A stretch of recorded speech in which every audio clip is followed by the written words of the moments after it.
Hello everyone, welcome to update by Niket YouTube channel. Rajasthan high court की तरफ से steno के पद पे जो भर्ती आई है उस पर ये वीडियो बना रहा हूँ।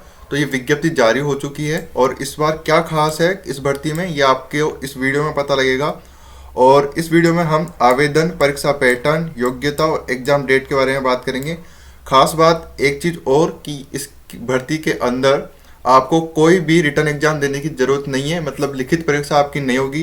डायरेक्ट आपकी टाइपिंग होगी, आपकी स्टेनो की जांच होगी कि आपकी स्टेनो कैसी है और उसी के आधार पे आपको इस पे ज्वाइनिंग लेटर मिलेगा।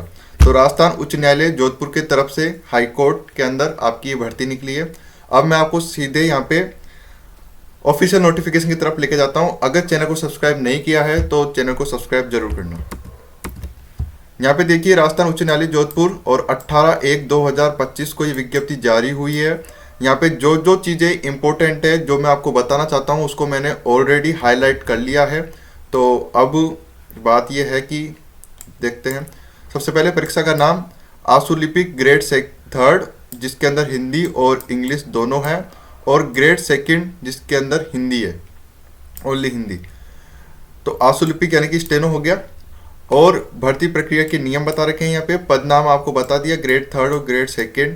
इसके अलावा आपकी जो लेवल 10 की ये पोस्ट रहने वाली है, यानी कि 33,800 से आपकी ये सैलरी बनेगी।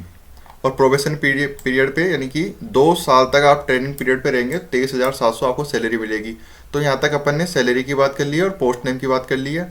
ये इनकी ऑफिशियल वेबसाइट है। और आवेदन करने की सीमा बताऊँ तो 23/1/2025 यानी कि 23 जनवरी से आप फॉर्म फिल करना स्टार्ट करेंगे और 22 फरवरी 2025 फॉर्म डेट आपकी लास्ट डेट है। इसके बाद परीक्षा का स्थान तो राजस्थान उच्च न्यायालय द्वारा परीक्षा जयपुर में आयोजित किए जाने की संभावना है, ओनली जयपुर। और परीक्षा के माह और दिनांक के संबंध में सूचना यथोचित समय पर प्रत्यक्ष से प्रसारित की जाएगी, आपको बाद में बता दिया जाएगा।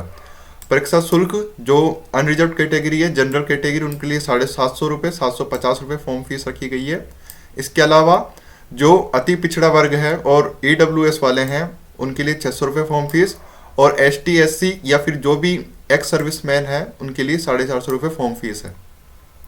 अब इन्होंने ग्रेड 3 और ग्रेड 2 यानी 2 ग्रेड 3 है, जो ग्रेड 3 है आपकी उसके अंदर इन्होंने बताया है कि हिंदी और इंग्लिश लेंगे हम, यानी कि इंग्लिश की अलग टाइपिंग और हिंदी की अलग टाइपिंग। मतलब जो आप हिंदी चूज करोगे तो हिंदी में होगा और इंग्लिश के अंदर चूज करोगे तो आप इंग्लिश में करेंगे।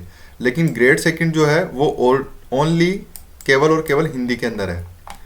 इतनी बात समझ में आ गई, डाउट क्लियर हुआ। अब इसके बाद मैं बताऊं, यहाँ पे कोई इंपॉर्टेंट नहीं है, जो रूल्स होते हैं अन्य भर्तियों के लिए वही है।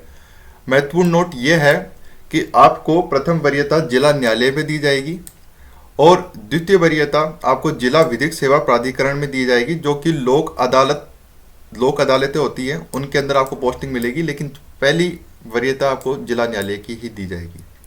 वो किस तरह से दी जाएगी, टोटल एग्रीगेट मार्क्स जो आपके बनेंगे उसी क्रम में आपका यहाँ पे चयन होगा।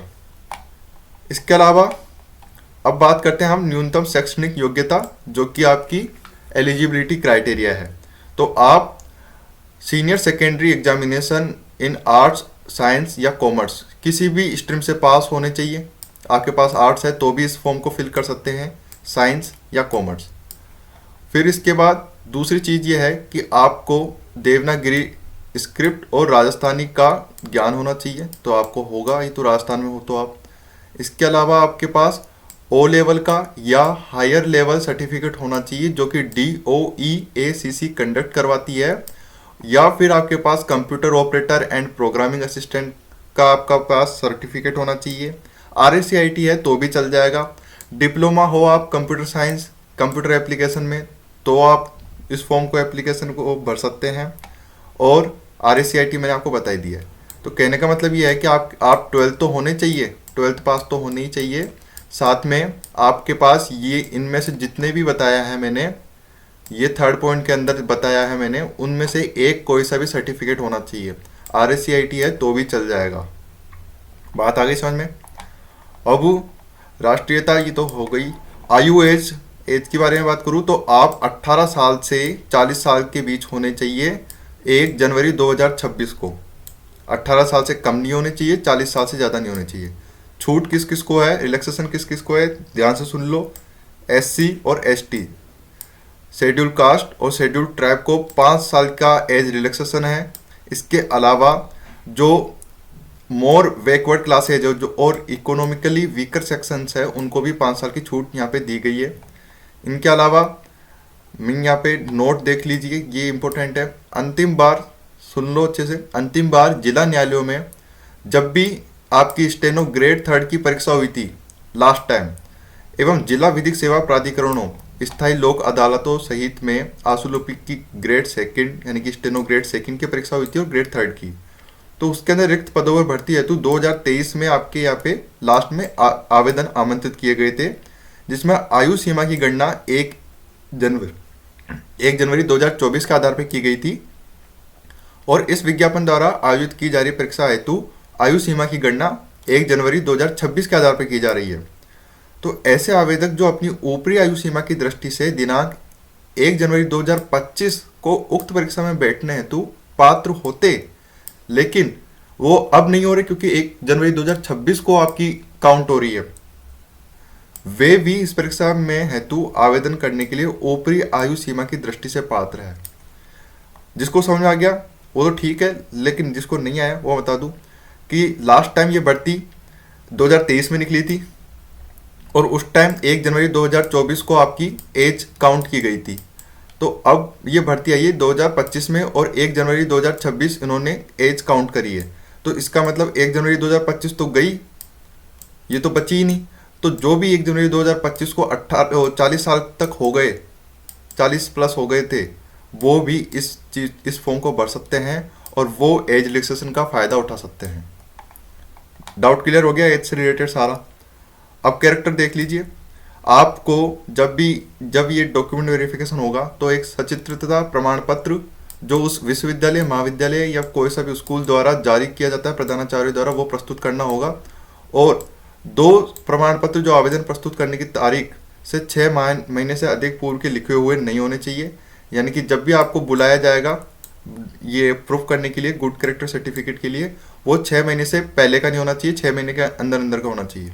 और वो आप किसी भी यूनिवर्सिटी, किसी भी नहीं, जिससे आप जिस भी यूनिवर्सिटी से पढ़े हैं या स्कूल से पढ़े हैं, वहाँ से आपको दिया गया हो। अब परीक्षा की स्कीम और पाठ्यक्रम देख लीजिए। इसके अंदर स्टेनोग्राफर ग्रेड 3 और ग्रेड 2 दोनों के लिए है। ये ग्रुप ए और ग्रुप बी होगा। जो अगर आपने हिंदी चूज किया है तो हिंदी का होगा, और इंग्लिश चूज किया है फॉर्म भरते वक्त तो इंग्लिश में होगा। लेकिन जो ग्रुप सी है यानी कि स्टेज सी है, वो सभी को देना कंपलसरी है, सभी को देना आवश्यक है। तो ग्रुप ए के अंदर इंग्लिश शॉर्ट हैंड टेस्ट है। आपका सबसे पहले डिक्टेशन देखा जाएगा, पैसेज यानी कि कोई भी निबंध, जो कि 6 मिनट आपको टाइम दिया जाएगा और 80 वर्ड पर मिनट आपको टाइप करके दिखाना होगा। दूसरी चीज, transcription and typing of detected passage in English on computer, यानी कि आपको टाइपिंग करके दिखानी है इंग्लिश के अंदर। 50 मिनट का समय है और वही चीज़ 80 वर्ड्स पर मिनट, इसमें कोई या तो लिमिट है नहीं। 100 मार्क्स का ये पेपर है आपका।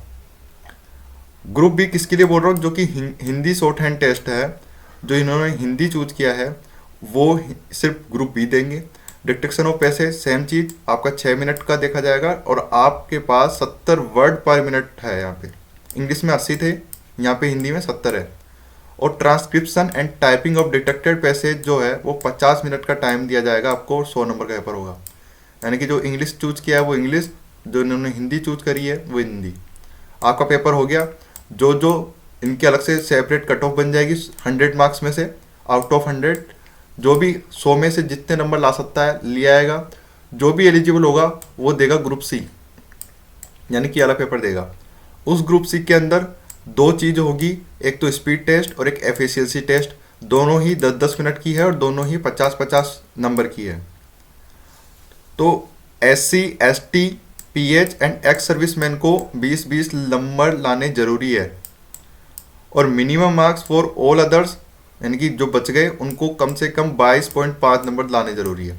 सेपरेट कट ऑफ तो निकलेगी, लेकिन इन्होंने पहले ही अंदाज़ा लगा लिया कि भाई 22.5 से नंबर से ज़्यादा लाना है आपको।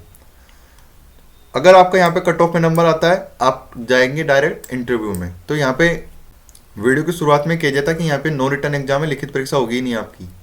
अब आपको इंटरव्यू होगा और साक्षात्कार हेतु रिक्तियों की कुल संख्या के बराबर वरीयतानुसार अभ्यर्थी को बुलाया जाएगा। जितनी रिक्तियां हैं उसी के अनुसार इसके अंदर होता है ना अधिकतर कि 8 गुना अभ्यर्थी को बुलाया गया, 5 गुना को बुलाया गया, वैसे नहीं है। जितनी रिक्तियां हैं, जितनी पोस्ट है, सिर्फ उन्हीं को बुलाया जाएगा। मान लो 500 पोस्ट निकली तो 500 जनों को बुलाया जाएगा।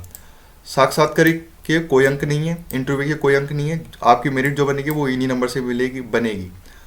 और इंटरव्यू का एकमात्र उद्देश्य केवल ये सुनिश्चित करना है कि अभ्यर्थी इस सीमा तक ना हकलाता हो जिससे कि वह स्वयं द्वारा लिखे हुए को पढ़ने में असमर्थ हो। अभ्यर्थियों का अंतिम चयन राजस्थान जिला न्यायालय लिपिक वर्गीय स्थापन नियम जो भी है उसके अधीन ही होगा। ये इनकी विधि है स्टेनो की। स्टेनो में क्या है, before detecting the final shorthand passage to the candidates a trial passage containing 200 से 250 वर्ड्स। यानी कि आपका जब भी फाइनल शॉर्ट हैंड पैसेज होगा उससे पहले आपके पास एक ट्रायल के लिए पैसेज होगा जो कि 200 से 250 वर्ड्स का होगा। फिर after a lapse of 2-3 minutes, 2-3 minute के बाद of the detection of trial passage the final passage shall be detected. आपके पास ट्रायल पैसेज हो गया, उसके बाद आपके पास फाइनल पैसेज दिया जाएगा 2-3 मिनट के बाद। और वो जो चीज़ है वो पैसेज आफ्टर एवरी 80 से 100 वर्ड्स केस में भी 80 से 100 वर्ड्स का आपको लिखना होगा। तो ये कुछ नियम्स है, आपके पास ये भेज देंगे आपको। गति एवं दक्षता परीक्षा के आयोजन की विधि देख लीजिए। यहाँ पे सेम है शॉर्ट हैंड टेस्ट के अंदर, सेम एज द लैंग्वेज। कौन कौन सा फ़ॉन्ट होगा आपके पास, कृतिदेव 010 हिंदी एंड कैलिबरी। और मिनिमम स्पीड शुड बी 8000 की depression per hour on computer. Efficiency test may be taken on word processing software. It shall include formatting of test paragraph page and table using proper methods and formatting of letters. और ये मूल्यांकन की विधि बता रखी है इन्होंने। प्रवेश पत्र आपका दे दिया जाएगा जब भी, मतलब कि 22 फरवरी के बाद दिया जाएगा। और यहाँ पे देख लीजिए ये कुछ डिस्ट्रिक्ट वाइज, यानी कि अलवर, बालोतरा, बारा, भरतपुर, तो इस तरीके से यहाँ पे आपको पता लग जाएगा कि किस जिले में किस तरीके से वैकेंसी है फॉर ऑल भी, सभी कैटेगरीज में। ये टीएसपी एरिया के अंदर आ गया और ये नॉन टीएसपी का था। इतनी बात समझ में आ गई आपको। और ये कोई ऑफिशियल वेबसाइट है राजस्थान हाई कोर्ट की। इसके अंदर यहाँ पर आपको रिक्रूटमेंट सेक्शन के अंदर सबसे पहले मिल जाएगा stenographers for district court and DLSH 2025। इसका मैं लिंक प्रोवाइड करवा दूंगा। और जितनी भी अदर वीडियोज है मेरे बनाई हुई, जिसके अंदर मैंने आपको बता रखा है कि कौन कौन सी वैकेंसीज आ रखी है, जितने भी अपडेट्स आते हैं गवर्नमेंट रिलेटेड, वो आप डिस्क्रिप्शन बॉक्स में जाके चेक कर सकते हैं। Thank you everyone for watching this video. मिलते हैं एक और नई वीडियो के साथ, तब तक जय हिंद।